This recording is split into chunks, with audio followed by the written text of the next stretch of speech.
Hinintay lamang ni Lolo Tasyo na sumapit ang hating gabi bago nagtungo sa loob ng kakahuyana para puntahan ang aswang na nambibiktima di umano sa kanilang baryo. 3 buntis na ang napaslag ito sa magkakasunod na gabi lamang. Nang marating ang kubo sa gitna ng kakahuyana, sinalubong siya ng katahimikan. Mahigpit niyang hinawakan ang buntot pagi habang pinapakiramdaman ang buong paligid. Ang katahimikan na yun ay batid niyang may dalang panganib. Batid niyang nasa paligid lamang ang aswanga na nagngangalang Nana Ibyang. Nagtitinda ang matandang babae ng suman sa kanilang lugar at karatig baryo. Ginagamit niya ang pagtitinda para tiktikan ang susunod niyang biktima. Isang binatilyong aksidenteng nakasaksi sa pagbabagong anyo ng matandang babae. Kaya ito nabisto. Bilib din ako sa talas ng pakiramdam mo, Tasyo. Tiyak na bisto mo na ako. Nandito ako para tapusin na ang pag-aasik mo ng lagim. Hindi ako natatakot sa iyo, Tasyo! Kung yan ang iniisip mo. Tingnan ko kung hanggang saan ang bagsik mo dito sa dala kong buntot, Pagi. Buntot lang ng isda yung armas mo, Tasyo. Hindi uubra yan sa talim ng aking mga pangil at talas ng kuko. Tingnan natin, Ibyang. Tinitiyak kong hihiyaw ka sa sakit sa bawat hagupit ko nito sa'yo. Agad na sumugod si Nana Ibyang sa pag-aakalang madali niyang mapapatay ang matandang albularyo. Nakaiwas naman si Tata Tasyo sa pagsugod nito, sabay hagupit ng kanyang latigo. Sa haba ng latigo'y naabot nito ang braso ni Nana Ibyang. Lalong nag-ulul sa galit ang matandang aswanga. Umangil ito ng malakas at muling sumugod. Pero sadyang mabilis kumilos si Tata Tasyo sa kabila ng edad nito.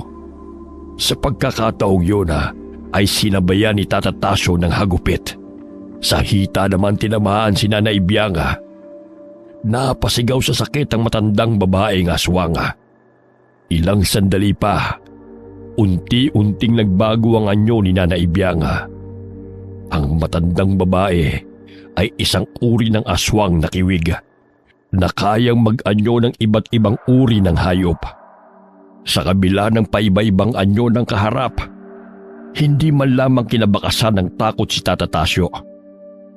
Bagkus ay nagangalit pa na iwinasiwas ang hawak niya. Umaaringking naman sa sakit si Nana Ibyang sa bawat tama nito sa kanyang katawan. Hindi na nilubayan ni Tata Tasyo ng hagupit si Nana Ibyang hanggang unti-unti na itong manghina. Di kalaunay nawala na ito ng buhay. Nang matiyak niyang wala ng buhay si Nana Ibyang, pumasok siya sa kubo at inalam kung ano pa ang meron doon. Nakarinig siya ng mahinang ingit na nagmumula sa silong. Para yung nagmumula sa isang hayop. Hinanap niya yun. Nang makita niya'y hindi niya mawari kung anong klase itong nilalanga. Tila ito batang musmos na umiiyak. Magkagayon pa man, ay nagdesisyon si Tata Tasyo na iuwi ang kakaibang nilalang na yun na natagpuan niya sa silong ng kubo. Nang nasa bahay na si Tata Tasyo, ay naghagilap ito ng malaki-laking kahon at sinapinan ng basahan. Doon niya muna ito inilagay pansamantala. Kinabukasan, nang maalala ang nilalang na inuwi ng nagdaang gabi, mabilis siyang bumangon. Wala na yun sa kahon. Kasalukuyang yung nasa sahig at tila naglalarong mag-isa. Anong klase kang nilalang? Tama kaya ang hinala ko tungkol sa'yo? Sana tama ang desisyon kong iuwi ka at alagaan. Ang maliit na kakaibang nilalang na nakuha ni Tata Tasyo ay sigbin.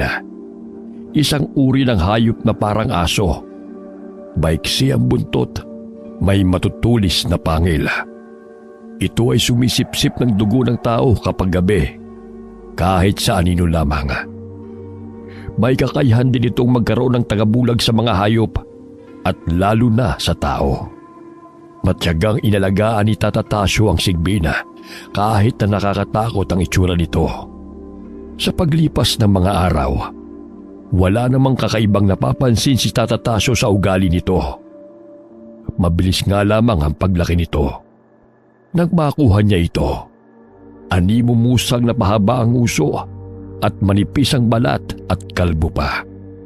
Habang lumalaki, humahaba rin at kumakapal ang balahibo.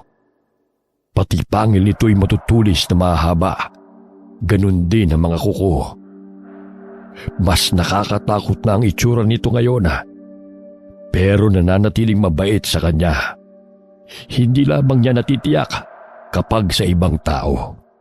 Kung hindi lang ako naaawa sa iyo nang makita kita sa silong ng kubo, malamang wala ka ng buhay ngayon.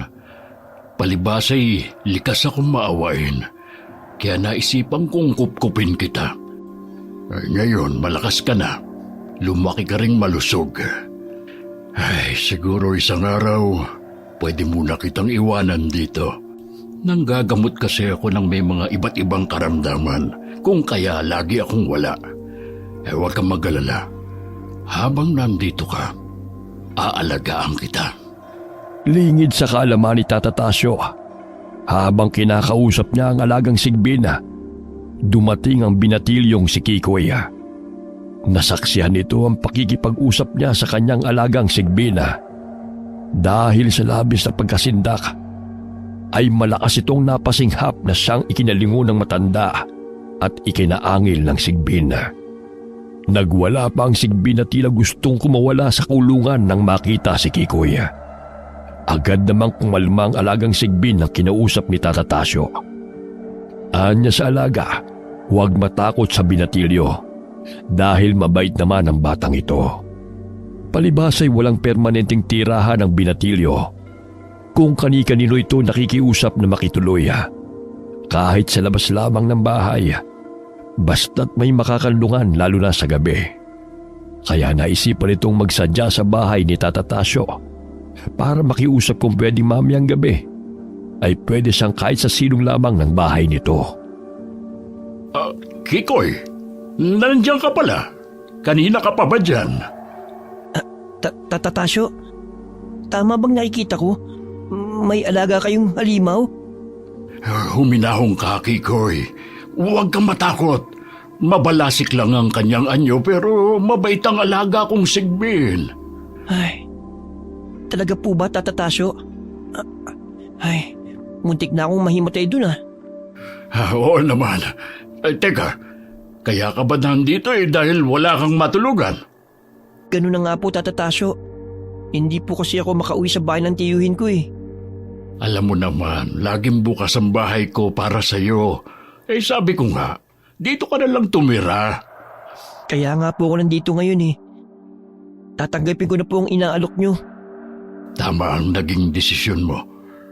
Kung alam mo lang ang pag-aalala ko sa'yo kapag hindi kita nakikita. Mabuti pa po kayo nagmamalasakit sa akin kahit hindi tayo magkadugo. Hindi katulad ng tiyuhin ko. Tata Tasyo, paano po ang alaga nyo? Hindi po ba ako niyan sasagpangin? Huwag kang mag-alala. Hindi ka gagalawin ng alaga kong si Ignoy. Gaya ng sinabi ko, mabait siya. Kung ganun po pala wala akong dapat pangambahan dyan kay Ignoy. Oo, kaya kung aalis man ako para manggamot, pwede kayong dalawa lang ang maiiwan dito. Sige po, Tata Tasyo. Gagawin ko na lang po kung ano yung sa tingin ko ang may tutulong ko dito sa inyong bahay. Pakiusap ko lang na huwag mong babanggitin kahit kanino ang tungkol kay Ignoy. Kailangan maging lihim ang tungkol sa kanya. Makakaasa po kayo, Tata Tasyo, na magiging sikreto lamang natin ang tungkol sa alaga niyong halimaw, Sigbin. Kinabukasan ay maagang nagpaalam si Tata Tasyo sa binatilyo. Pupunta siya sa gubat upang manguha ng mga halamang gamot na siyang ginagamit niya panglunas. Madalas kasing sa pusod ng kagubatan lamang nakukuha ang mga ito na ginagamit niya. Naiwan naman sa bahay si Kikoy at ang alagang Sigbina. Bagamat may pangamba pa rin siya na baka kapag wala si Tata Tasyo, bigla na lamang siyang sakmalin ito. Iniwasan na lamang niyang magawi sa kulungan ito habang naglilinis sa bahay. Anya matutuwa na siguro si Tata Tasyo kapag nakita nitong malinis ang buong bahay. Nang makatapos, marahan siyang lumapit sa may kulungan ni Ignoy. Pinakiramdaman niya ito kung lalabas. Nang masilip niya na tulog ito, tumalikod na lamang siya. Habang hindi pa dumarating si Tata Tasyo, nagpasya na rin siyang umigib ng tubig at punuin ang mga banga sa may bangirahan. Nag-ipon din siya ng mga kahoy na panggatong. Nang makatapos sa mga ginagawa, naramdaman ni Kikoy na gumagalaw si Ignoy sa kulungan nito. Nilapitan niya ito at sinubukang hawakan. Tumingin lamang ito sa kanya. Nang mapagtantong mabait nga ito, saka lamang tuluyang nawala ang takot ng binatilyo. Mabait ka naman pala talaga, Ignoy. Natakot lang talaga ako sa'yo nung una dahil sa kakaiba mong itsura. Pwede ba tayo maging magkaibigan? Napahagik-gik si Kikoy nang dilaan siya nito sa mukha. Nakikiliti kasi siya dahil sa magaspang na dila nito. Naramdaman niya na palagay na ang loob ng Sigbin sa kanya. Tama na, Ignoy! Masakit ang tiyan ko sa kakatawa! Para namang nakakaintindi ang Sigbin na tumigil sa ginagawa. Tumitig na lamang ito sa binatilyo.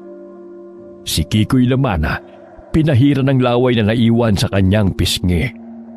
Tingin ko naman, pahig ka na maging magkaibigan tayo. Sana pwede tayong mamasyal sa labas, no? Kaya lang, tiyak na hindi papayag si Tata Tasyo. Tsaka, sa itsura mong yan, maraming matatakot. At isa pa, malupit ang ibang tao. Katulad ng tiyuhin ko. Baka saktan ka lang nila. Ilang sandali pa'y dumating na rin si Tata Tasyo. Bit-bit ang kanyang mga pinanguhang halamang gamot. Agad naman siyang sinalubong ni Kikoy. Kinuha niya rin ang mga dala ni Tata Tasyo upang ipatong sa papag na kawayan. Pagkapasok ng matandang albularyo, napansin niyang malinis at masinop ang munting bahay. Nagulat pa ito nang makitang pati ang mga banga ay puno ng tubig. Hindi niya napigilan ang pagguhit ng ngiti sa labi. Tanda na nasisiyan siya sa nadatnana. Salamat sa iyo, Kikoy. Malaking bagay itong ginawa mo sa bahay ko. Sa totoo lang hindi ko na magawang maglinis pa dahil sa dami kong ginagawa. Wala po yun, Tata Tasyo. Hindi niyo po kailangang pasalamatan. Malit na bagay lang naman po ito kumpara sa pagkup-kup niyo sa akin. Ay, siya nga pala. Kumusta naman si Ignoy? Totoo nga po palang mabait si Ignoy. Katunayan, hinawakan ko siya kanina nung nasa gubat po kayo. Kaya naman, hindi ako nag-aalalang iwanan kayo. Alam ko namang hindi ito magagalit sa iyo. Gusto ko nga po sanang gumala kami ni Ignoy kanina sa labas habang wala po kayo. Kaya lang, nag-alala po ako na baka may makakita sa kanya. Nako, yan ang wag mong gagawin. Ang dalhin mo siya sa labas.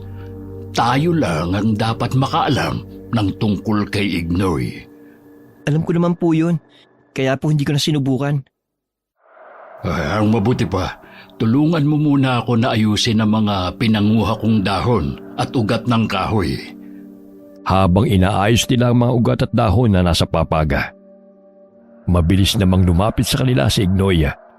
Naanimoy aso na kumakawag-kawag pa ang buntot. Naging panatag na ang kanilang kalooban sa ipinapakita ni Ignoy. Nang matapos na ang kanilang ginagawa, ay saka lamang nagpahinga si Tata Tasyo. Lumabas naman muna ng bahay si Kikoy upang maglinis naman ng bakurana. Maya-maya'y may dumating na tao. Hinahanap nito si Tata Tasyo. Nito may sakit daw ang anak. Muling pumasok ang binatilyo para tawagin ang albularyo. Tata Tasyo, may naghahanap po sa inyo sa labas. Bakit daw? Kung pwede daw po muna kayong sumama sa kanya. May sakit daw po ang anak niya. Sabihin mo maghintay sandali. Igagayak ko lang ang mga dadalhin kong gamot na kailangan kong gamitin. Opo, Tata Tasyo. Haalis muna ako, Kikoy. Pero kung may pupuntahan ka, huwag mong iiwanang bukas ang pinto ng bahay. Wala po akong pupuntahan ngayon. Hihintayin ko na lang na makabalik kayo. Nang hindi na matanaw ni Kikoy ang mga ito, ipinagpatuloy niya ang paglilinis. Abalang-abala siya sa ginagawa. Hindi niya namalayang nakalabas na pala ng pintuan ng bahay si Ignoy. Napansin naman kagad ito ng binatilyo. Agad niya itong nilapitan at ipinasok sa loob. Hindi ba't kabilin-bilinan ni Tata Tasyo na hindi ka dapat makita ng mga tao sa baryo? Sige, hindi ko muna tatapusan ang ginagawa ko sa labas. Dito na muna ako sa tabi mo. Kumakawag naman na maigsi nitong buntot na tila naintindihan ang sinabi ni Kikoy. Nilaro niya muna si Ignoy. Animo aso naman itong tumatalon-talon pa. Masaya naman si Kikoy na may napaglilibangan siya habang sila lamang ni Ignoy ang nasa bahay. Bandang hapon na nang makabalik si Tata Tasyo. May dala naman itong pasalubong na tinapay kay Kikoy. Inabot naman niya ito at nagpasalamat. Sinubukan niyang bigyan ng kapiraso si Ignoy. Kinain din naman ito. Napangiti siya dahil inakala niya noong una ay hindi nito kakainin ang kapirasong tinapaya. Sa pagkakaalam kasi niya, karne at dugo lamang ng tao ang kinakain nito. Kikoy, bukas nga sumama ka na sa akin sa pangunguhan ng mga halamang gamot. Bakit po? Naubos na ba kaagad yung gamot nyo? Hindi pa naman. Nakakatiyak lang akong hindi sasapatan natitira dyan. Marami kasi ang nakikiusap sa akin na bumalik daw agad ako sa bahay nila. Wala po bang ibang albularyo na pwede nilang pakiusapan? Sa tagal ko na sa pagiging albularyo wala ni isa mang lumabas na may kakayahang magpagaling ng mga may sakit. Hindi po ba kayo napapagod sa ginagawa nyo? Matagal na ako sa ginagawa ko. Ni minsan hindi ako nakakaramdam ng kapaguran. Masaya ako na marami akong natutulungan. Napakabuti po pala talaga ng puso nyo. Alam mo, Kikoy, naipangako ko sa sarili ko na hindi ako titigil sa panggagamot habang ako'y nabubuhay. Misyon ko na sa buhay ang magpagaling ng mga may karamdaman. Kinabukasan na, maaga pa'y gumayak na sila upang magpunta ulit sa kagubatan.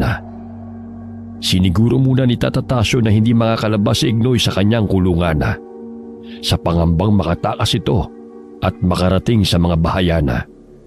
Tiyak na malaking gulo ang mangyayari. Nang nasa gubat na sila, itinuro na lamang ni Tata Tasyo kay Kikoy kung ano ang mga dahon at ugat na dapat kunin.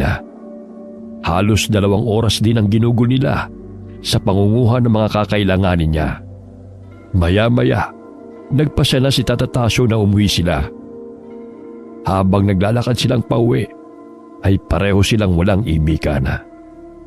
Pagka-uwi ay agad na inutusan ng matandang albularyo ang binatilyo para tignan ang alagang Sigbina. Habang hinarap niya muna ang pag-aasikaso sa mga halamang gamot. Kikoy, pakitignan mo nga muna si Ignoy kung anong ginagawa. Hanggang ngayon, hindi pa rin ako palagay kapag naiiwan siya mag-isa dito. Sige po. Mahimbing pong natutulog si Ignoy. Mabuti naman kung ganon. Tata Tasyo, kailan po ulit kayo pupunta sa kabilang baryo? Hindi pa ako babalik agad. Ubus na pala ang aking langis na ginagamit sa panghihilot.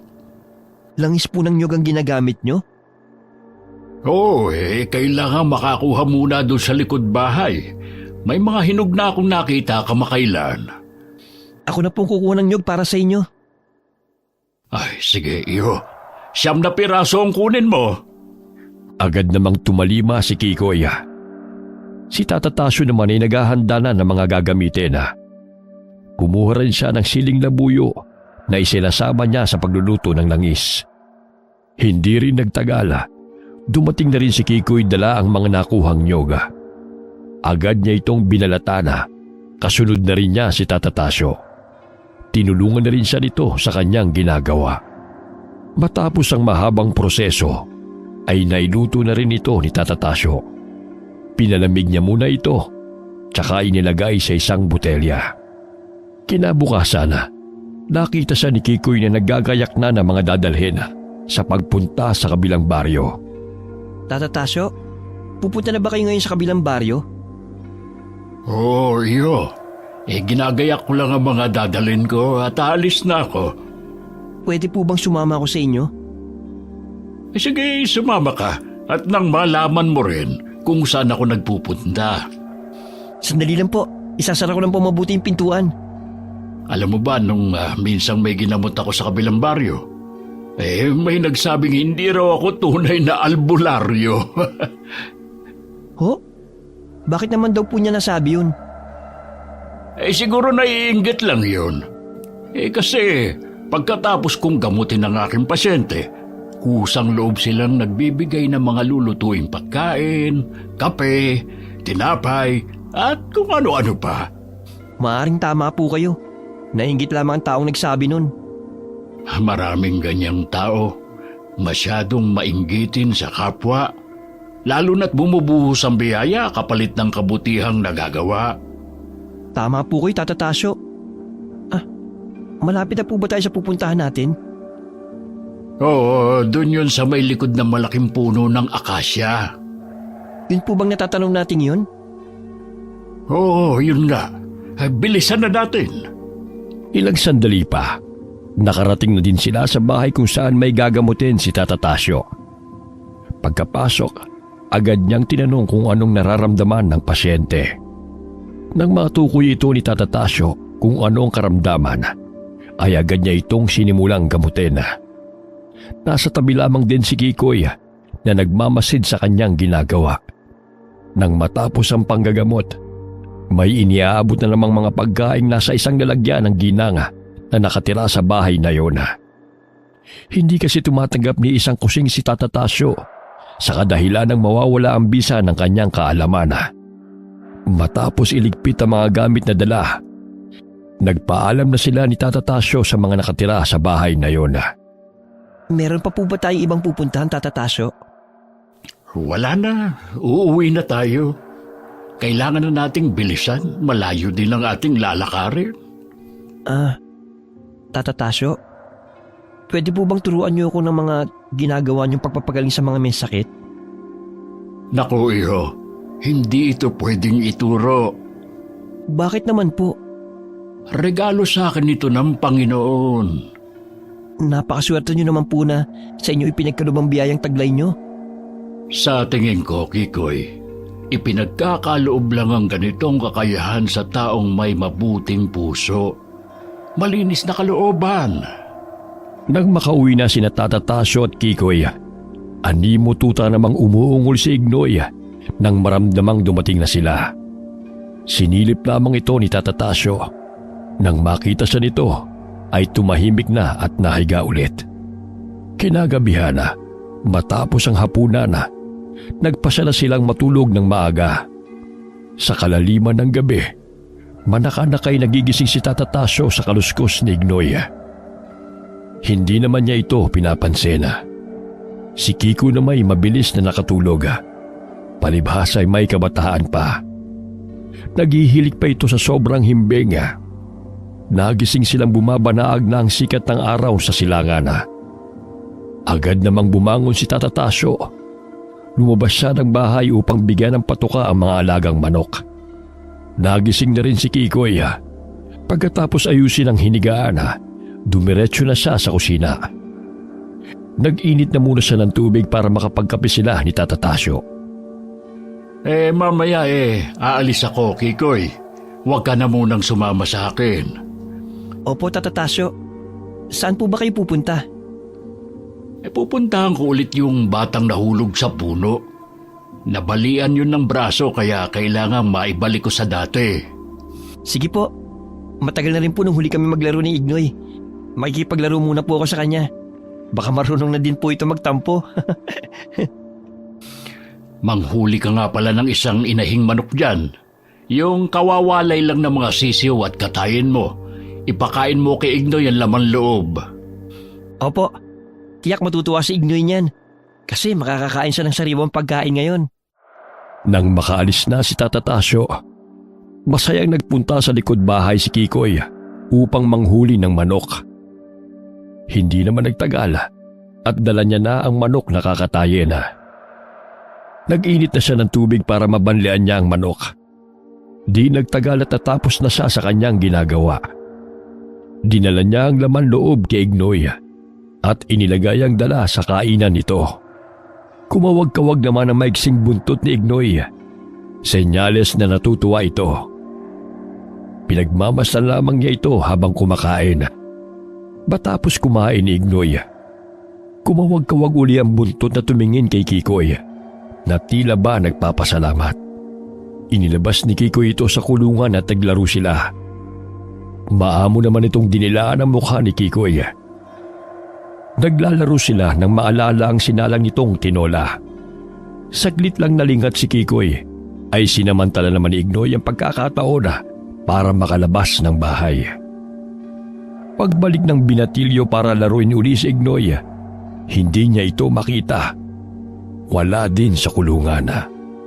Naku, lagot ako'y tatatasyo nito. Nakalabas ng bahay si Ignoy. Kailangan ko itong mahanap bago pa siya dumating. Sigurado mapapagalitan ako ni Tata Tasyo kapag nagkataon. Nagmamadaling lumabas ng bahay si Kikoy. Mabilis tumakbo sa direksyong papunta sa kabahayan. Kailangang mahuli niya kaagad ito. Ayaw niya rin na may makakita rito ng mga taga-baryo. Lalo na't kakaiba ang itsura na maaari nilang ikabigla at ikatakot. Natitiyak niyang hahabulin nila ito para patayin. Hindi kalaunay nakita niyang tumatakbo ito palapit sa kanya. Agad niya itong sinalubong. Pinasalan niya si Ignoy kahit may kalakihan ito. Kumakawala pa ito habang pasan-pasan niya. Hindi na yun pinansin ni Kikoy kahit naramdaman niyang mahapdi ang likod niya.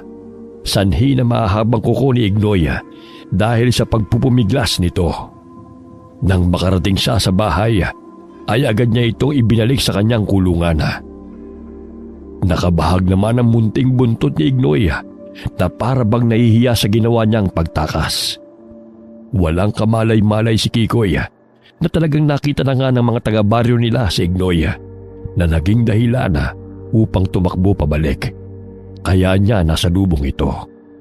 Kikoy, ano yung kumakalat na balita sa nayon? Bakit po? Ano po ba yun? May nakita raw silang halimaw na gumagala doon. Hinabol pa nga raw nila ito eh. Hindi nga lang daw nila inabutan sa sobrang bilis. Pakiwari daw nila sinalakay na sila ng aswang. Tata Tasyo, kasalanan ko po. Nakatakas po si Ignoy ng isang araw. Pasensya na po kung hindi ko kagad sinabi sa inyo. Ano ba kasi ang pinagkakaabalahan mo at natakasan ka ni Ignoy? Naglalaro po kasi kami. Nang maalala ko may nakasalang pala ako sa kalan. Kaya iniwan ko po siya sandali. Hindi ko akalaing sasamantalahin niya yun para lumabas ng bahay. Sigurado kung si Ignoy ang nakita ng mga kanayo natin. Mabuti na lang, hindi nila yun naabutan. Pasensya na po, Tata Tasyo. Hindi na po maulit ang nangyari. Magiging maingat na po ako sa susunod. Ay, hindi talaga pwedeng maulit. Hindi rin nila dapat malaman na tayo ang nagkukubli sa kanya. Opo, Tata Tasyo. Tatandaan kong lahat ng mga sinabi niyo. Mabuti naman kung ganon. Kung nakaluto ka na maghain ka na muna. Kumain na tayo habang maliwanag pa. Kanina pa ako nagugutom Ilang saglit pa'y tinawag na ni Kikoy si Tata Tasyo upang kumain. Natuwa naman siya nang sabihin nito na masarap ang pagkakaluto niya sa ulam. Nang makakain sila ng hapunan, ay agad niligpit ni Kikoy ang kanilang mga pinagkainan. Pagkatapos niyang maghugas, nakita niyang nakatanaw sa bintana si Tata Tasyo. Tila ba malalim ang iniisip nito. Tahimik na pumasok si Kikoy sa kanyang silid. Bagamat napasulyap sa kanya si Tata Tasyo, ay pinabaya na lamang siya. Matutulog na sana si Kikoy, nang maisipan na itanong kay Tata Tasyo kung ano ang dapat nilang gawin kay Ignoy para hindi malaman ng mga taga-nayon ang pagkupkup nila rito. Tata Tasyo, may gusto sana po akong itanong sa inyo. Hindi po kasi ako mapalagay. Ano ba yung itatanong mo? Ano po ang gagawin natin ngayon? Nakita na ng mga taga-nayon si Ignoy. Wala tayong dapat ipangamba sa kanila. Ako na lang ang magpapaliwanag kung sakaling magtanong sila sa akin. Basta, mananatili tayong maging maingat sa pagtatago kay Ignoy. Pasensya na po ulit sa kapabayaan ko. Kung hindi dahil sa akin, hindi kayo mag-aalala ng ganyan. Huwag mo nang isipin yun. Hindi naman kita sinisisi. Inaasahan ko na rin na may ganitong aahon na problema kay Ignoy. Hindi habang buhay may tatago natin siya. Darating ang araw na kailangan ko na siyang ilabas. Naging matiwasay naman ang gabing yun para sa kanila. Wala naman silang naramdaman na kakaiba sa paligid. Naging magaan din ang paggising nila ng umagang yon. Hindi sila umalis ng bahay maghapong yon. Naging abala sila sa mga alagang hayop na nasa di kalayuan sa bahay. Meron ding ilang kambing, baka at kalabaw na alaga din ni Tata Tasyo. Kinagabihan habang nakahiga na sila, ay nakarinig si Tata Tasyo ng alulong ng mga aso sa di kalayuan. Dahil iba ang kutob niya, agad siyang bumalikwas ng bangon at saka ginising si Kikoy. Nahihintakutan namang lumapit si Kikoy kay Tata Tasyo. Alumpihit na si Tata Tasyo nang makarinig ng sigawan ng mga tao. Dinig na dinig nila ang sigawan ng mga tao. Agad na kinuha ng matandang albularyo ang kanyang buntot bagi na nakasabit sa dingding ng bahay. Mabilis siyang lumabas ng pintuan. Lingid sa kanya'y sumunod din pala si Kikoy kahit binabalot ng matinding takot. Tata Tasyo, hintayin niyo po ako. Kukunin ko na yung sibat na kawayan. Ay, dalian mo! Kailangan nating tulungan ang mga kanayon natin! Nakasunod na po ako sa inyo. Doon sa may puno ng kawayan sila naroroon. Talasan mo ang iyong mga mata. Hayun, nakapalibot na sila. Maaring nakita na po nila ang kanilang hinahabol. Kailangan mapatay natin yun para hindi na makapaminsala pa sa mga kanayon natin. Tata Tasyo, hayun na yung aswang. Papunta na sa atin. Humanda ka! Sigbin pala ang aswang na sumalakay. Kauri ni Ignoy! Dinaluhong kaagad sila ng sigbin. Agad namang hinagupit ito ni Tata Tasyo ng kanyang dalang buntot pagi. Wala siyang tigil sa pagwasiwas. Umaringking ito sa sakit sa bawat dapo ng latigo sa kanyang katawan. Sinabayan din ito ng sibat ni Kikoy, ngunit nadaplisan lamang. Lalong nag-ulul sa galit ang sigbina. Talagang napakabagsik nito. Hindi na nito alintana ang mga sugat na sanhi ng latigo. Kinuha naman ulit ni Kikoy ang sibat at muling ipinukol dito. Tinamaan niya ito sa dibdib. Hindi na nila tinantanan ito hanggang sa unti-unting nanghina at namatay. Sakto namang dumating na ang mga humahabol. Patay na ng datna ng mga tao ang sigbina. Iisa ang mga sinabi nila. Yun ang halimaw na nakita nila. Nagpasalamat pa ang mga ito kay Tata Tasyo sa pagkakapatay sa halimaw at pagliligtas sa kanila. Mabuti na lang napatay natin ang aswang. Sa ngayon, ligtas na si Ignoy sa kanila. Wala nang maghihinala na meron pang isang sigbin sa lugar natin. Oo nga po. Mabuti pa, umuwi na tayo. Kailangan din nating magpahinga. Nakakatakot din po pala talagang makita nila si Ignoy. Hindi tayo nakakatiyak sa maaari nilang gawin. Kaya nga kailangan natin maging maingat kapag wala sa kulungan si Ignoy. Oo nga po. Tata Tasyo, pwede po bang pumunta sa gubat kapag nagliwanag na? Ano naman ang gagawin mo doon? Kukuha po ako ng panibagong kawayan para kung sakali hindi na pwede ang aking sibat, meron po ako magagamit ulit. Ay sasamahan na kita para akong pipili ng pinakamagandang puno.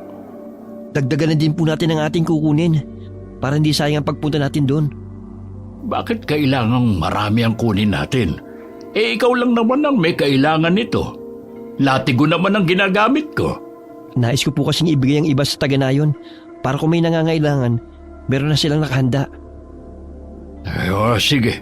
Ilang oras na lamang magliliwanag na. Hintayin na lang natin. Sumisikat pa lamang ang araw sa silangan ay umalis na sina Tata Tasyo at Kikoy para manguha ng kawayang gagawing sibat. Nagdala lamang sila ng matalas na gulok at inuming tubig. Habang nangunguha sila ng kawayan, naitanong naman bigla ng binatilyo tungkol sa mga uri ng aswanga. Ipinaliwanag naman ni Tata Tasyo ang pagkakaiba ng mga alagad ng dilim at kung ano ang kanilang pamamaraan. Namangha naman ang binatilyo sa mga tinura ni Tata Tasyo. Hindi niya akalain na marami rin pala ang uri ng mga ito. Nang makatapos sila, itinali na nila ang mga pinutol na puno ng kawayan. Pauwi na sila nang may namataan si Tata Tasyo. Isang magandang babae sa di kalayuan. Mahaba din ang buhok nito na banayad pang tinatangay ng hangin. Akmang lalapitan nila ito upang tanungin. Pero bigla itong umalis at nawala sa likod ng mga puno. Nang hindi na ito matanaw ni Tata Tasyo, nagpatuloy sila sa paglalakad hanggang makarating sa bahay. Tata Tasyo, sino po kayong babaeng nakita natin kanina sa may kakahuyan? Hindi ko rin siya kilala Kaya nga tinangka kong kausapin siya. Kaso nagmamadali siyang lumayo na parang takot na takot. Maganda pa naman yung babae. Taga saan kaya siya? Kaya nga nagtataka din ako kung bakit may naligaw na magandang babae dun Samantalang kakaibang ganda niya. Wala ngang katulad sa mga dalaga dyan sa nayon. Sino po kaya yung Tata Tasyo? Malakas ang pakiramdam kong isa siyang aswang. Ano po? Sa ganda niyang yun? Aswang ang tingin niyo sa kanya? Isa itong magandang dalaga na may kakayahang magpalit ng anyo sa gabi. Ibong mandaragit ang tawag sa uri niya. Kung ganun, dapat palang maging alerto tayo lagi. Nakatitiyak akong nagmamanman yun ng mabibiktima. Kailangan po palang maabisuhan ng mga Taganayon. Baka bigla na lang sumala kayo isang gabi. Ako na ang magbibigay ng babala sa kanila. Mamaya, pagdating natin, didiretso na ako sa nayon. Pagkababa ng mga pasangkawayan agad na ring lumakad si Tata Tasyo. Nararamdaman niya kasi na yun ang panahon ng paglabas ng mga alagad ng dilim. Malakas ang kutob na hindi lang yun ang unang beses na makakaharap nila ang mga ito. Si Kiko na may nilagyan ng tulis sa mga kawayang gagawing sibat. Sinigurado niyang matalim ang mga ito. Di nagtagala, nakatapos din siya sa kanyang ginagawa. Pumasok siya sa bahay. Sinilip niya si Ignoy na natutulog ng mga sandaling yun. Matagal-tagal din bago nakabalik si Tata Tasyo. Nadatnan niyang nagpapahinga sa may papag ang binatilyo. Agad naman itong bumangon at nagtanong sa kanyang lakad. Paghahandaan daw nila kung sakaling may sasalakay na alagad ng dilim sa lugar natin. Nagpasalamat din sa maaga kong pagbibigay ng babala. Ano po mabuti nating gawin, Tata Tasyo? Kailangan nating talasan ang ating pakiramdam, lalo na sa gabing natutulog na tayo. Oo nga po. Sabi niyo nga sa gabi sumasalakay ang ganung uri ng aswang. Medyo mahirap kalabanin yun dahil nga lumilipad siya. Madali namang malaman na paparating na yun dahil malakas ang pagaspas ng kanyang malalaking pakpak. Bakit po kaya sunod-sunod ang kanilang paglabas ngayon? Kapag malapit ng bumilog o sa mismong kabilugan ng buwan, padalas silang lumabas. Ang iba sa kanila ay galing pa sa ibang lugar. Dumadayo lang para mambiktima. Kung ganun po, hindi pala tayo pwede maging kampante. Napansin ko nga po sa silangan na malapit na ang pagbilog ng buwan. Nakita ko nga din yun. Kaya hindi ako tumitigil sa pagpapaalala sa mga kanayon na magdoble ingat, lalo na sa mga buntis. Bilib po talaga ako sa inyo, Tata Tasyo. Magaling na nga kayong albularyo, magaling pang mamaslang ng mga aswang. Masyado talagang malaki ang bilib mo sa akin. Napakatalas din po ng pakiramdam nyo. Alam nyo rin kung saan ang kahinaan ng kalaban. Ngumiti lang si Tata Tasyo sa mga papuri sa kanya ng binatilyo. Matuloy na lumipas sa mga araw. Ramdam na ni Tata Tasyo na sa pagsapit ng gabi ay lalabas ulit ang mahiwagang babae na nakita niya nung nakaraang araw. Batid niya na maghahanap ito na mabibiktima. Pagsapit ng gabi, pinaalalahanan niya si Kikoy na maghanda. Sinabihan niya ito na huwag muna siyang matutulog. Kailangan nilang pumunta sa nayon para magmasid. Hindi lingid kay Tata Tasyo ang magiging pakay sa pag-atake ng babae. May buntis sa nayon at tiyak niyang yun ang magiging punteriya ng aswanga. Habang naglalakad bitbit ang kanilang mga armas, namata nilang may ilang kalalakihang nagkukwentuhan sa di kalayuan. Agad nilang nilapitan ang mga yun at sinabihan na kailangan nilang maghanda sa gabing yun. Inutusan din ni Tata Tasyo ang isang binatilyo na abisuhan din ang iba pang kalalakihan. Nag-utos din siya na puntahan ang bahay ng babaeng buntis at balaan itong mag-ingat. Dumiretso na si Kikoy kasama ang mga kalalakihan sa lugar na tinutukoy ni Tata Tasyo. Dala-dala nila ang pinatulis na kawayan. Naiwan naman ang matandang albularyo kasama ang ilana. Mga kasama, maghiwa-hiwalay muna tayo ng pwesto. Tiyakin lang ninyong hindi kayo makikita ng aatake kung sino man yon. Tata Tasyo, dito lang ako sa tabi nyo. Aalalayan ko na lang kayo. Mabuti pa nga na maprotektahan din kita. Tahimik na at maliwanag na ang sikat ng buwan. Baka dumating ang hinihintay natin, Tata Tasyo. Oo nga, basta may pumapagaspas na, tiyak na yun na ang hinihintay natin. Nadidinig ko na po, Tata Tasyo. Humanda ka, iho. Sa mismong bubong ng kubo kung saan doon ang buntis, dumapo ang malaking ibong mandaragit. Kahit nakahanda na sila sa pag-atake, ay may nabigla pa din sa aswanga. Nang makabawi sa kabiglaan, sinibat ito ng mga kalalakihang naroon. Hindi ito tinamaan. Nagawa pang lumipad palayo. Nagsigawan naman ang mga naroon habang sinusundan nila ito kung saan patungong direksyon.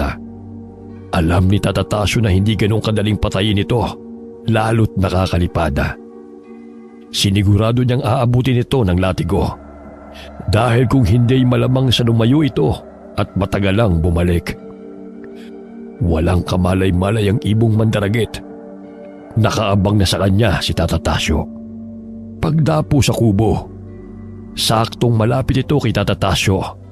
Sinabayan niya ng hagupit ng kanyang mahabang latigo. Tinamaan ito sa gawing pakpak, dahilan upang hindi ito makalipad. Hindi ko hahayaan na makapambiktima ka sa lugar namin. Isang pagkakamali na dito ka pa dumayo. Patalon-talon itong umiiwas sa bawat hagupit ni Tata Tasyo. Hanggang sa pag-igkas ng buntot pagi ng matandang albularyo, nahagip nito ang mandaragit. Sinabayan pa yun ng sabay-sabay na pagpukol ng sibat sa direksyon nito. Tinamaan ito sa iba't ibang parte ng katawan hanggang bumagsak sa lupa. Napasaling natin siya! Tata Tasyo, nagtagumpay po tayo na mahuli ang aswang! Mabuti naman. Hindi dapat sila masanay na dito pa dadayo sa lugar natin para humanap ng mabibiktima. Nang magbalik sa dating anyo ang mandaragit, nakarinig si Tata Tasyo ng mga bulungan. Marami ang nanghihinayang dahil sa taglay na ganda ng babaeng aswanga. Naiiling na lang na lumayo na sila doon. Nagpasya na lamang sila na umuwi na ng kanilang bahay. Magpahinga ka na, Kikoy. Alam kong napagod ka rin kanina. Naku, wala naman po ako masyadong ginawa. Kayo pong napakahusay. Sana po balang araw, maging kasing galing niyo ako. Napakahusay ng ginawa mo kanina. Magiging mahusay ka rin balang araw. Kinabukasan, nag-iingay ng mga alagang hayop ni Tata Tasyo ang nagpagising sa kanila ng umagang iyon. Yun ang kauna-unahang pagkakataon na nagising sila na mataas na ang sikat ng araw. Bumangon naman kagad si Tata Tasyo upang bigyan ang mga ito ng matutuka. Si Kikoy naman ay nagligpit na ng mga hinigaan nila. Mabilis naman na naghanda ng kanilang almusal si Kikoy. Salamat, iho. Magaan na ngayon ang pakiramdam ko. Tahimik na muli ang baryo natin. Hanggat may mga alagad ng dilim, hindi matatahimik ang nayon natin. Kahit ang ibang mga baryo. Iniisip ko po yung aswang kagabi. May pamilya kaya siya? Alam mo, iyo, alam na ng kanyang pamilya na kapag hindi nakabalik ito bago magliwanag, natitiyak na nilang patay na ito. Ganun naman sa kanila eh. Ganun po ba talaga sila? Hindi na nila hinahanap ang kanilang kapamilya? Inaalam din nila pero hindi para ipagluksa pa. Ganun po ba? Oo. Maiwan muna kita dito. Bibisitahin ko lang ang alaga kong baka sa parang. May gusto na kasing bumili nun. Nang makaalis si Tata Tasyo, pinuntahan ng binatilyo sa kulungan si Ignoy. Inilabas niya ito doon. Tuwang-tuwa naman ay kinakawag-kawag nito ang buntot. May ilang oras din silang naglaro nito. Matagal din tayo hindi nakapaglaro Siguro na-miss mo yun Huwag ka magtatampo Naging abala lang kasi kami ni Tata Tasyo. Hindi rin naman nagtagal si Tata Tasyo. Naabutan pa niya ang dalawa na tila naglalaro. Hindi niya maiwasan na mapangiti sa eksenang nadatna na. Sino mag-aakala na magiging maamo ang mabangis na aswang na katulad ng Sigbina sa pangangalaga niya. Nang makita ng binatilyo si Tata Tasyo, muli niya nang ibinalik si Ignoy sa kulungan nito. Wala po ba kayong ibang lakad ngayon? Bibisitahin ko lang ang buntis sa nayon at magbabahay-bahay na rin ako. Matatagalan po ba kayo dun? Gusto niyo po bang samahan ko kayo? Ay, wag na. Hindi rin naman ako magtatagal. Ikaw na muna ang bahala rito. Naisip ni Kikoy na magtungo muna sa ilog upang maligo habang hinihintay si Tata Tasyo. Nang marating ang ilog, agad siyang lumusong. Nangaligkig pa siya sa lamig ng tubig. May isang oras din siyang nagtampisaw bago naisipang umahon at umuwi. Badawag ang daan pauwi sa kanila. Habang binabagtas ang daan, nakaramdam siya ng pagtatayuan ng balahibo sa katawan. Natitiyak niyang hindi yun dahil sa ginawa, kundi dahil merong lihim na nagmamasid sa kanya. Dahil mag-isa lamang ng mga sandaling yun, nakaramdam ng takot si Kikoy, kaya napakaripas na siya ng takbo. Pagdating sa bahay, habol pa niya ang kanyang paghinga. Naabutan pa siya sa ganong ayos ni Tata Tasyo. Napakunot pa ito ng noo habang nakatingin sa kanya. Ayos ka lang ba? Kasi po, nagpunta po ako sa ilog kanina habang wala kayo. May nangyari ba sa'yo sa ilog? Habang pauwi po ako, naramdaman ko po na parang may nagmamasid sa akin. Bigla po nagtayo ng balahibo ko sa katawan. Baka naman guni-guni mo lang yun. Sigurado po ako sa naramdaman ko kanina. Hindi mo ba nakita kung anong nilalang yun? Hindi po, pero naramdaman ko po hinahabol niya ako. Kasi nadidinig ko yung paglagatik ng mga tuyong sanga habang sinusundan ako. Siya, uminom ka muna ng tubig nang kumalma ka. Hindi naman yun makakasunod dito. Opo. Dalhin mo ang iyong sibat. Kukunin ko lang ang aking latigo at saka tayo tutungo doon. Pupunta po tayo doon? Ano ka ba naman, iho? Di ba sabi mo'y parang may kung anong humahabol sa'yo kanina? Oo nga po, Pero, Kaya nga babalikan natin kung saan ka dumaan. Natitiyak kong hindi pa lumalayo yun. natatakot po ako, Tata Tasyo. Huwag kang matakot. Basta kasama mo ako. Aandap-andap man ang kalooban sumunod na rin si Kikoy sa matandang albularyo. Nang marating nila ang madawag na dinaanan nila, naging mailap ang kanilang mga mata. Dama nila pareho na merong nilalang na nagtatago sa makapal at nagtataasang damo na naroon. Mula sa masukal na bahagi, bigla na lamang silang dinaluhong ng isang malaking baboy damo. Mapula ang mga mata nito at may matutulis na pangil. Natiyak naman nila na isa din itong uri ng aswang. Nakaiwas naman si Tata Tasyo sa pag-atake nito. Humahagok na dumaluhong ulit ito sa kanila. Sa bawat pagsugod ito sa kanila, sinasabayan din yun ng hagupit ni Tata Tasyo ng buntot pagi niya. Galit na galit naman ang aswang habang sumisingasing ito. Panay din ang pagpukol ng sibat ni Kikoy sa halimaw. Kahit may mga tama na ito ng latigo, maging ng sibat, ay patuloy pa rin itong lumalaban. Sa muling pagsugod ito, ay iniumang na ni Kikoy ang kanyang sibat. Pinuntirya niya ang bahaging kung saan naroon ang puso nito. Nang tamaan niyo ng binatilyo, bigla na lamang itong nangisay at natumba sa lupa. Umagos pa mula rito ang itim na kulay ng dugo nito. Umuwi na tayo sa atin. Opo, sadya po at hindi sila titigil sa pagsalakay sa lugar natin. Panahon na nga siguro nila ito. Ang mabuti pa, tulungan mo kung ibaon sa lupa ang katawan ng baboy damo na ito. Hindi po ba mas maganda na sunugin yan, kagaya ng ginagawa ng mga tao? Hindi na kailangan. Abala lang yun sa atin. Sige po, bilisan na rin po natin. Kanina pa po kasi ako kinikilabutan dito eh. Pagka-uwi sa bahay, napag-usapan pa nila ang nangyari kanina lamang. Labis pa rin ang kilabot na naramdaman ni Kikoy ng mga sandaling yun. Noon lamang kasi siya nakakita ng ganong klase ng aswang. Maaasahan talagang malakas kong pakiramdam. Siguro kung hindi pa ako tumakbo kanina, marahil naging pagkain na ako ng aswang na yun. Kaya nga hindi ako nag-atubiling puntahan yun. Kung mananatili siyang pag-alagala, tiyak, marami pa siyang posibleng mabiktima. Mabuti nga po't napatay natin siya. Nakakapagod din palang lumaban sa aswang. Ako man, napagod din ako sa sobrang lakas ng aswang na yun. Marahil tumatanda na ako. Nakakaramdam na rin ako ng pagod. Salamat na lang, nandyan ang sibat mo. Oo nga po, kaya lagi kong pinapanatiling matulis to. Sakaling gagamitin ko ulit, nasisiguro kong tatalab kagad kapag tumama sa hayop man o sa aswang.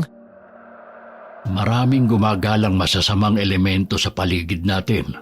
Kaya dapat, lagi kang mag-ingat, lalo kung nag-iisa ka lamang. Bakit po hindi natin sanayin si Ignoy? Para pwede natin siyang isama sa mga lakad natin.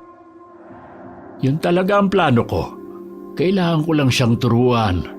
Kung kalaban ba o hindi ang kanya makikita kapag kasama na natin siya.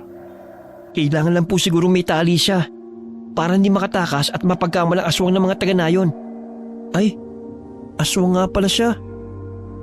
Madali naman siyang turuan. May orasyon akong gagamitin para madali siyang pasunurin. Pumasok si Tata Tasyo upang hanapin ang itinagong tanikalang pangleeg. Nang makita niya, agad niya yung isinukat sa leeg ni Ignoy. Sumakto naman kaya inilabas niya ito ng bahay para sanayin. Habang tinuturuan ni Tata Tasyo si Ignoy, ay matyaga namang nanonood si Kikoy. Sakali mang sila lang dalawa ang magkasama, pwede niya rin itong utusan. Nang matapos ang ginawang pagtuturo, ay pumasok na sila sa bahay. Nanatiling pag-alagalan naman si Ignoy sa loob ng bahay. Pwede na po ba nating isama si Ignoy kapag nagpunta tayo sa nayon, Tata Tasyo? Hindi pa. Kailangang ulitin ko pa ng ilang beses ang pagtuturo sa kanya para matandaan niyang lahat ang mga tinuturo ko sa kanya. Pwede ko rin ba siyang utusan kung kami lang po ang magkasama? Oo naman. Alam niyang tayong tatlo lang ang magkakasama dito sa bahay. Mabuti naman po kung ganun. Hindi na ako mangangamba kapag pumunta ako sa isang lugar kung kasama ko siya. Pinaplano ko na ngang isama si Ignoy kapag meron uli akong magiging pasyente. Hindi pa nga lang sa ngayon. Hahayaan na lang po ba natin siyang malaya sa loob ng bahay ngayon? Hindi naman. Kailangan pa rin natin siyang ilagay sa kulungan. Mahirap nang malingat tayo. Baka lumabas yan nang di natin namamalayan. Pumunta siya sa nayon at mapatay ng mga tao doon. Siya nga po pala. Nung isang araw na umalis kayo, may nakita akong aso na parang nauulol. Bakit mo naman nasabing nauulol yung aso?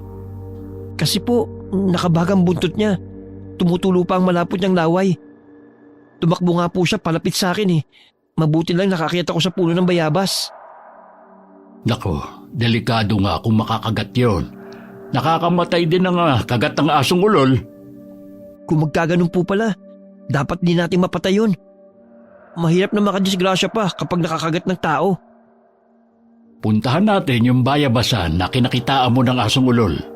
Isama na rin natin si Ignoy para makita natin kung paano siya lumaban. Umalis na nga sila nakasama sa Ignoya. Habang daan na, inaamoy-amoy ni Ignoy ang mga dahon sa kanilang dinaraanan.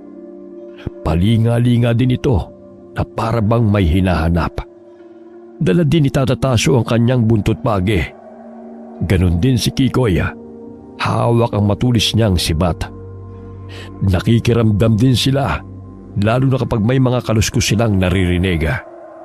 Sa ibang direksyon sila dumaan.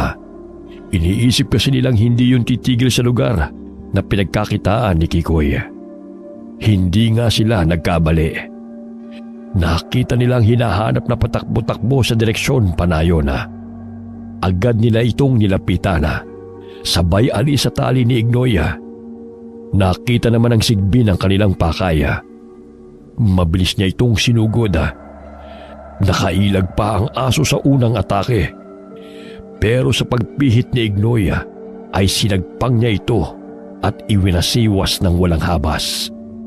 Tinigilan lamang ni Ignoy ang pagluray sa asong ulula nang sawayin siya ni Tata Tasyo. Lupaypay na ito ng bitiwan ni Ignoy. Nangangahulugan lamang na patay na ang aso. Ang galing mo, Ignoy! Hindi na namin kailangang tumulong sa iyo kanina. Saglit mo lang siyang napatay. Nakita mo na ngayon kung gaano kabilis si Ignoy kapag may kalaban. Oo nga po. Ang lakas din po pala ng panga niya. Halos maputol ang leg ng bitiwan niya yun. Kaunting pagsasanay pa para makasiguro tayong hindi siya magkakamali sa mga iuutos ko sa kanya. Oo nga po. Mukhang mas magiging mahusay pa siya sa akin. Pareho kayong magiging mahusay. Ay, tayo na. Baka meron pang makakita sa kanya rito. Sa kabilang dako naman, kung saan madalas may ginagamot si Tata Tasyo, may nababalitang wakwak na gumagala tuwing malalim na ang gabi. Natuklasan lamang ito ng mga taga roon nang manakanakang may nawawala na lamang sa mga alaga nilang hayop sa hindi matukoy na dahilan. Napag-alaman lamang nila na may hindi pa matukoy na hayop ang dahilan sa pagkawala ng ilan sa kanilang mga alaga. Nang isang gabing may galing sa lamayan ng patayang nakasaksi habang papauwi ito, nakita umano nito ang isang kambing na wakwak ang tiyana at wala na ang mga laman loob nito. Pinaghihinalaan nilang ito'y kinain ng isang wakwak. Agad itong ipinamalita sa buong baryo para makapag-ingat ang bawat isa. Nagkataon naman ng mga sumunod na araw ay may sumundong isang lalaki kay Tata Tasyo na taga roon sa kabilang baryo. Meron daw sakit ang kanyang ina. Kikoy, nasaan ka ba? Nandito lang po ako sa likod ng bahay. Bakit po? Ay, may sumusundo kasi sa akin. May sakit daw ang kanyang ina na kailangang gamutin. Ang hinala nila baka may kinalaman na nakita nilang wakwak na gumagala sa baryo. Sasama po ako sa inyo? Ay sige, gumayak na tayo. Kukunin ko lang ang mga gamit ko sa paggagamot, pati na rin ang aking buntot pagi. Isasama po ba natin si Ignoy? Oo, hindi naman sanayon ang daan patungo sa kanilang baryo eh. Lalagyan ko lang po siya ng tali para makaalis na po tayo. Huwag mo nang dalhin ang iyong sibat. Kasama naman natin si Ignoy eh. Umalis na sila kasama si Ignoy. Habang sila'y naglalakad sa direksyon patungo sa kabilang baryo, wala namang imik ang lalaking sumundo kay Tata Tasyo. Tila pinapakiramdaman ito si Ignoy. Kailangan pa nilang tumawid ng ilog bago pa makarating ng baryo. Pagkalipas ng halos mahigit 1.5 oras na paglalakad, narating na rin nila ang pakay na baryo. Nang nasa bahayan na sila, napansin kaagad ni Tata Tasyo ang pagkatakot ng mga yun sa alagang sigbin. Hindi naman niya masisisi ang mga ito. Maging ang mga alagang aso ng mga taga roon ay walang tigil sa pag-alulunga. Wala namang reaksyon si Ignoy sa mga naririnig. Nang makarating sila sa bahay na sadya, agad niyang nilapitan ang babaeng may sakit na nakahiga sa papaga. Pinulsuhan niya yun para malaman kung anong karamdaman meron ito. Kumuha siya ng kapirasong puting papel. Sinulatan ito ng ilang salita na siya lamang ang nakakaalama. Pagkaraay itinapon ito sa noo ng babae. Maya-maya'y nagpaalam na sila. Sinabihan niya ang babae na gagaling na rin ito. Pagkalabas nila ng bahay, ay may naghihintay pala sa kanilang isang may katandaan ng lalaki. Nagpakilala yun na siya daw ang namumuno sa kanilang baryo. Napaigtad pa ito nang makita si Ignoy dahil sa nakakatakot na itsura. Sinaway naman ito ni Tata Tasyo at bigla namang tumahimik.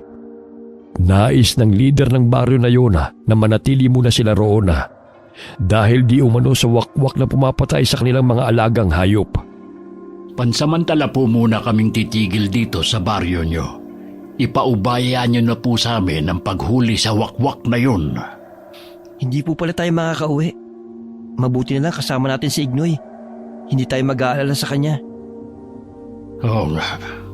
Huhulihin po ba natin ngayong gabi ang wakwak? Kung suswertehin tayo na mahuli siya ngayon, Saan naman po tayo titigil dito? sa bahay nila tayo titigil. Mabuti pala at naisama natin si Ignoy. Malakas ang laban natin kontra sa wakwak na sinasabi nila. Halika na. At sasamahan daw tayo sa bahay na pwede nating tigilan. Sige po, kasunod niyo na po kami ni Ignoy. Pagdating nila sa bahay na titigilan, may mga nakahanda na para sa kanilang mga pangangailangan. Kahit ilang araw pa silang mamalagi roon. Kinahapunan ay muli silang pinuntahan ng matanda at sinabi sa kanilang mamayang gabi magsisimula na silang magpatrolya sa buong barangay. Pagkasabi noon ay umalis na ang matanda. Tiwala kasi ang matanda na may kakayanan si Tata Tasyo na lumaban dahil sa marunong itong gumamot ng mga may matitinding karamdaman. Nang gabing yun, naghanda na sina Tata Tasyo at Kikoy sa pagpapatrolya. Naghintay lamang sila ng mga kasama kung saan lugar sila magbabantay. Humanda na kayo. Kanina pa po kami nakahanda ni Ignoy. Sumunod na lang tayo kung saan siya papunta. Tata Tasyo, bakit parang ay humakbang ni Ignoy? Hinihila ko na po siya eh. Kung sa tingin mong mahihirapan ka sa pag-aakay kay Ignoy, mabuti pang maghintay na lang kayo dyan sa bahay hanggat di pa tayo nakakalayo. Mabuti pa nga po siguro. Hindi ata magandang pakiramdam ni Ignoy. Baka nga, hindi mo rin siya mapapasunod kung sakali. Hindi na nga sumama ang dalawa kay Tata Tasyo. Nangangamba rin kasi sila na baka maging sagabal pa ito sa kanilang gagawin. Batid ni Tata Tasyo na nararamdaman ni Ignoy na kauri din niya ang wakwak. Alam niya na naiintindihan nito ang pinag-uusapan nila ni Kikoy kanina. Marahil sa kaibuturan ng puso nito, alam nito na hindi niya kalaban ang wakwak. Itinali muna ni Kikoy si Ignoy sa pangambang makatakas ito. Lumipas na ang ilang oras. Hindi pa bumabalik si Tata Tasyo. Inabot na ng antok si Kikoy sa paghihintay sa pagdating ni Tata Tasyo. Hanggang tuluyan na siyang igupo ng antok. Madaling araw na maramdaman ni Kikoy na may kumakatok sa pintuan. Tinatawag ang kanyang pangalan. Agad namang bumalikwa sa pagkakahiga si Kikoy at pinagbuksan ng kumakatok. Si Tata Tasyo ang bumungad sa pagbukas niya ng pinto. Baka sa mukha nito ang matinding pagod at puyat. Sinabi nito kay Kikoy na kinabukasan na sila magkwentuhan kung anong nangyari sa kanilang pagpapatrolya. Gusto na di umano nito ang makapagpahinga muna.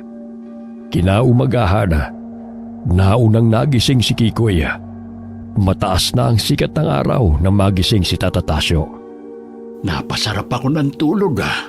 Mukhang napapadalas ang pagising ko ng tanghali. Alam ko naman pong pagod at puyat kayo ng nagdaang gabi.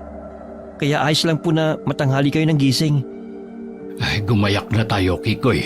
Sa daan na lang tayo magkwentuhan sa mga nangyari kagabi. Opo, kukunin ko lang po si Ignoy sa pinagtalian ko. Alam mo ba, Kikoy, hindi ko akalain na matagal na palang namiminsala sa kanilang mga alagang hayop ang wakwak na yun. Kung wala po palang sumundo sa inyo para magpagamot, maaaring marami pa mabiktima ang aswang na yun. Oo nga. Kaya ang laki ng pasasalamat sa akin ng mga taga-baryo. Lahat halos sila natatakot. Baka daw pati sila gawin ng pagkain ng wakwak na yun. Mabuti na nga lang po nandiyan kayo palagi. Oo nga. Natagalan nga lang bago ko siya napatay. Ayaw nga nila sumugod nung makita lang nila na nakalugmok na, saka lang sila nagsilapitan. Diretso na po ba tayo ng uwi? Oo. Maghihintay na lang ako uli kung sino pang magpapatawag sa akin. Sige po, para makapagpahinga naman tayo. Nang makarating sa bahay, ikinulong na muna ni Kikoy si Ignoy. Samantalang pumasok din muna si Tata Tasyo sa silid nito. Inilihim niya kasi sa binatilyo na ilang araw na siyang nangihina at tila mabilis mapagod. Kailangan niya ng mga oras na yun na mapag-isa para manumbalik ang dating lakas. Si Kikoy naman ay naghanap ng kahoy na may gagatong. Matagal din ang oras na ipinahinga ni Tata Tasyo. Nang lumabas siya ng kanyang silid, daman niya na bumalik na ang kanyang lakas. Nadatnan niyang nagsasalansan ng mga kahoy ang binatilyo. Wala talaga siyang masabi sa kasipagan nito. Ayos na po ba kayo? Oo, iho. Salamat at nakabawi na ako ng lakas. Hindi ko na nga po kayo ginising kaninang may naghahanap sa inyo Sabi ko po bumalik na lang siya. Uy, sino naman na naghahanap sa akin kanina? Taga dyan lang din po sa nayon. Sinabi ko po nagpapahinga kayo Kaya nagbili na lang siya na puntahan niyo raw po yung buntis sa may gulod. Baka kabuwanan na nun. Ako lang kasi nagpapaanak sa mga buntis na yun Pwede po pala magpaanak ang isang lalaki? Oo naman. Matagal ko nang ginagawa ang pagpapaanak. Wala naman kasing maalam dito Sasama po kami ni Ignoy kung pwede. Tayo na. Baka manganganak na yung babae. Umalis na sila patungo sa gulod ng nayona.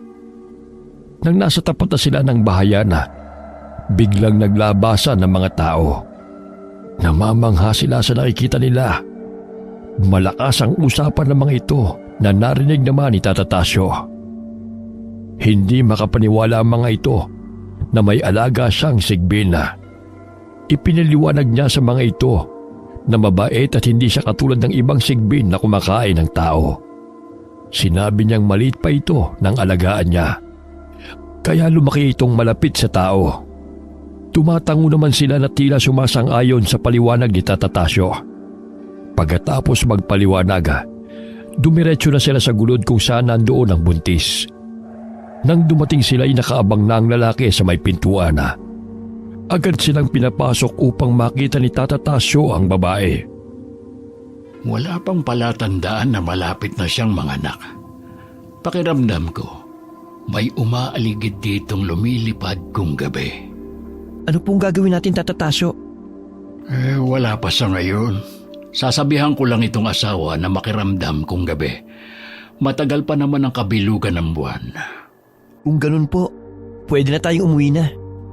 Magpapaalam muna ako, saka tayo umalis. Matapos magpaalam ay umalis na silang tatlo. Nang dumaan sila sa bahayan pabalik sa kanila, kinausap niya ang ilang lalaki doon na makiramdam kung sasapit ang gabi. Sinabi rin niyang may umaaligid sa bahay ng buntis sa gulod. Hindi naman na kinabakasan ng takot ang mga yun nang muling makita ang sigbin. Ramdam din nila ngayon na mabait nga ito. Hindi na rin nagtagal umalis na sina Tata Tasyo. Walang pangamba sa kanya na aatakihin ang aswang ang buntis na nakatira sa gulod. Pinaglalagay lang ni Tata Tasyo ng kawayang anos ang lalaki. Pangontra yun sa aswang na aaligid sa bahay nila mamayang gabi. Lumipas sa mga araw na hindi sila inaabisuhan na may nagbabantang panganib sa kanayunan. Ganun pa ba na ay nanatiling handa sina Tata Tasyo. Tata Tasyo, tila normal na naman sa nayon. Walang nagbabadya ng panganib. Oh, dahil nasa 3 pa lang ang hugis ng buwan. Hindi pa ito ang panahon kung saan naatake ang mga aswang. Matanong ko nga po pala kay Tata Tasyo. Napansin ko po kasi si Ignoy nung minsan na nasa kanilang baryo tayo. Ano ba napansin mo kay Ignoy? Bakit po parang ayaw sumama ni Ignoy nung nag-uusap kayo ng mga taga-baryo ng tungkol sa aswang? Alam mo, hindi talaga yan sasama kapag ang papatayin ay aswang. Bakit po? Sila kasi ang talagang nag-aalaga sa mga sigbin. Sila din ang kinikilalang magulang ng mga yun. Nagkataon lang na nakita ko si Ignoy nung maliit pa siya. Napatay ko ang matandang babaeng nambibiktima ng mga buntis sa nayon noon. Naawa ko kay Ignoy, kaya kinupkup ko siya. Ah, kaya po pala. Nang lumao na, kahit makita sina Kikoy at Ignoy na dumadaan sa bahayan, hindi na rin alintana ng mga taga roon ang tungkol sa sigbin. Batid nilang walang dalang panganib sa kanila ang alagang sigbin ni Tata Tasyo. Panatag na naghahanap buhay ang mga taga-nayon. Hanggang sa sumabit na naman ang pagbilog ng buwan. Muli silang naging alerto. Alam nilang malapit na rin ang kabuwanan ng babae sa gulod. Si Tata Tasyo naman ay walang pagdududang nakaligtas ang buntis na nakatira sa gulod. Walang sinayang na oras si Tata Tasyo. Ganun na rin ang mga taga-nayon. Nang atakihin ng manlilipad ang bahay sa gulod, madali itong nagapi. Alam kasi nila na kapag si Tata Tasyo ang humarap dito, ay nakasisiguro silang hindi yun makakaligtas. Madali namang nakarao sa panganganak ang babae sa gulod. Nagpatuloy ang normal na buhay ng mga taga-nayon. Hindi na sila nangangamba na baka isang araw, may magtatangka na namang gumambala sa tahimik nilang pamumuhay. Sina Tata Tasyo naman ay namuhay ng tahimik kasama si Ignoy. Paminsan-minsan nagagawi sila sa nayon at nakikipagkumustahan sa mga taga roon. Patuloy pa rin sa pangagamot si Tata Tasyo. Madalas ay siya na lamang ang pumupunta patungo sa bahay kung saan siya may gagamutin. Isang araw, naisipan ni Tata Tasyo na dalawin ang mga taga-kabilang baryo. Kikoy, bala kong pumasyal sa kabilang baryo. Kailan niyo po binabalak na magtungo doon? Ngayon na sana eh. Bakit po? Meron po bang nagbabantang panganib sa mga taga roon? Wala naman. Gusto ko lang makibalita kung ano na ang sitwasyon ng pamumuhay nila doon ngayon. Sasama po kami ni Ignoy sa inyo. Ay sige, para may kasama naman ako sa paglalakad. Umalis na sila kasama si Ignoy. Habang danay kumakanta pa si Kikoy, habang nakasunod naman si Ignoy, na tila mawalang pakialam sa himig ng kanta ni Kikoy. Napapangiti naman si Tata Tasyo kapag nadidinig na wala sa tono ang boses ni Kikoy. Masaya silang naglalakad. Hindi alintana ang init ng araw. Napadaan sila sa isang mababang puno ng nyog.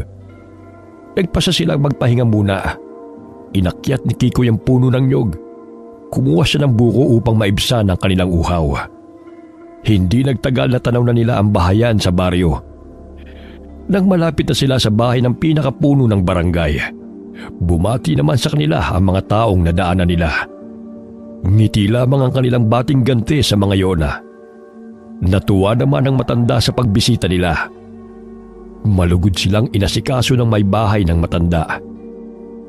Nagagalak naman sina Tata Tasyo sa ipinapakitang kagandahang loob ng mag-asawa. Matapos ang kwentuhan, masaya silang nagpaalaman. Bago umalis, inimbita pa sila ng mag-asawa na bumalik sa piyesta roon. Nakangiting kumakaway papalayo sina Tata Tasyo. Nangako naman siyang babalik sa takdang araw na sinabi ng matanda. Napakabuti niyo po talaga, Tata Tasyo. Uy, bakit mo naman nasabi yan? Nakita ko po kung paano kayo harapin ng mga taga-baryo. At lalo na nung nasa bahay tayo ng pinakapinuno nila. Tandaan mo, iyo, na sa bawat paggawa mo ng mabuti sa kapwa, kabutihan din ang ibabalik nila sa iyo. Napakarami po ng mga taong natutuwa sa inyo. Hindi dahil sa manggagamot kayo, kung hindi dahil sa kababaang loob nyo. Ay, tama ng pambobola mo sa akin, Kikoy. Alam ko po yun, Tata Tasyo. Mula nang kupkupin niyo ako kasama ni Ignoy, bagamat nauna siya sa akin, ramdam ko kung gaano kayo kabuti, na kahit ang tulad ni Ignoy na kinatatakutan ng marami ay inyong inaruga hanggang sa lumaking mabait sa tao. Ang tanging mahihiling ko lang sa Panginoon ay bigyan pa niya ako ng sapat na lakas ng pangangatawan, mahabang buhay, upang patuloy pa akong makapaglingkod sa mga nangangailangan, magpapagamot man o sa pakikipaglaban sa mga kampon ng kadiliman. Napansin nila na para bang napakatagal ng kanilang paglalakad pabalik sa kanilang layon. Naisip ni Tata Tasyo na dahil na rin sa napakaganda ng kanilang kwentuhan. Nang marating nila ang bahay, masaya silang pumasok sa kanilang silid. Hindi na ikinulong ni Kikoy si Ignoy. Tiwala na siyang hindi na ito tatakas. Kinabukasan, halos sabay silang bumangon.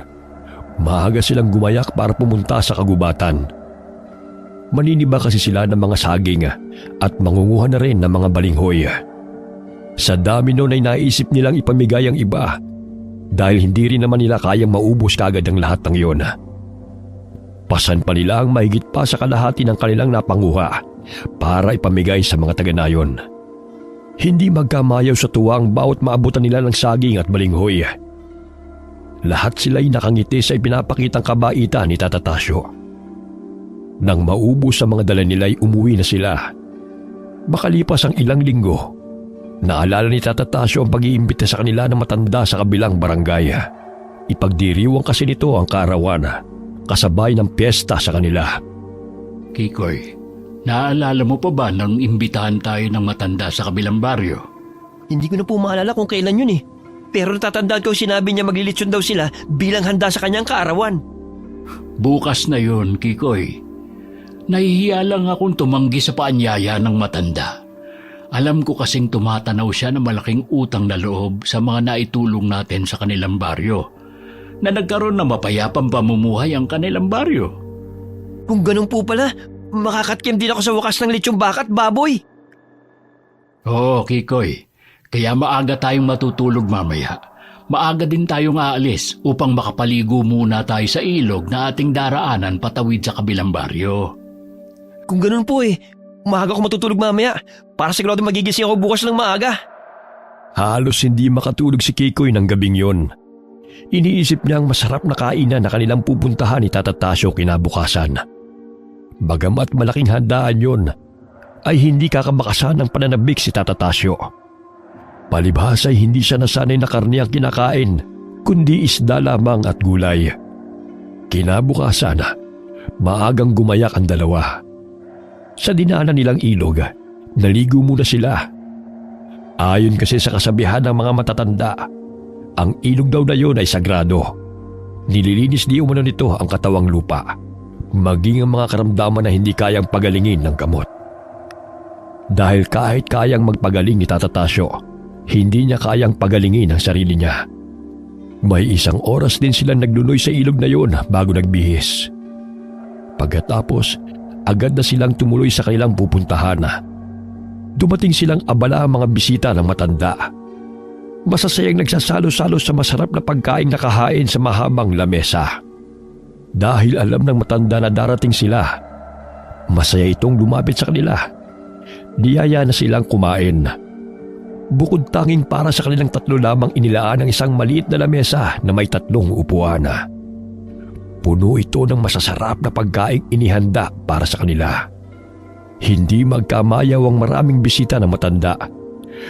Matapos ang masarap na kainan, ay hindi na nagtagal sina Tata Tasyo. Nagpaalam na sila at nagpasalamat din sa napakagandang ipinakita sa kanilang kagandahang loob ng matanda. Umalis sina Tata Tasyo habang may ngiti sa labi. Si Kikoy naman ay masaya rin habang bitbit ang ilang supot ng pagkain na ipinadala sa kanila. Tata Tasyo, napakasarap ng mga pagkain hinanda sa atin ng matanda. Busog na busog po ako. Mabuti naman at marami kang nakain. Pansin ko rin na panay ang bigay mo ng karne kay Ignoy. Talagang espesyal din mo yung para kay Ignoy dahil hindi nila ito niluto. Oo nga, ang swerte rin ni Ignoy ay bilisan na natin ang paglalakad. Tata Tasyo naman hinay-hinay lang po tayo sa paglalakad. Hindi pa po bumababa sa tiyan ko yung kinain ko Baka hindi po ako matunawan.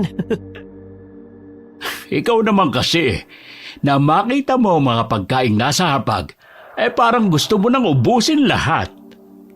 Hindi pa man nila nararating ang kanilang bahay, biglang humilab ang tiyan ni Kikoy. Sinabi niya kay Tata Tasyo na maghintay sandali dahil tinatawag siya ng kalikasan. Nagmamadali siyang tumakbo sa masukal na bahagi ng damuhan.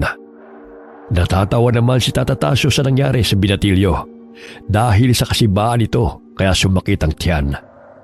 Hindi naman nagtagal, lumabas na si Kikoy sa kasukalan habang hawak pa rin ang tiyan.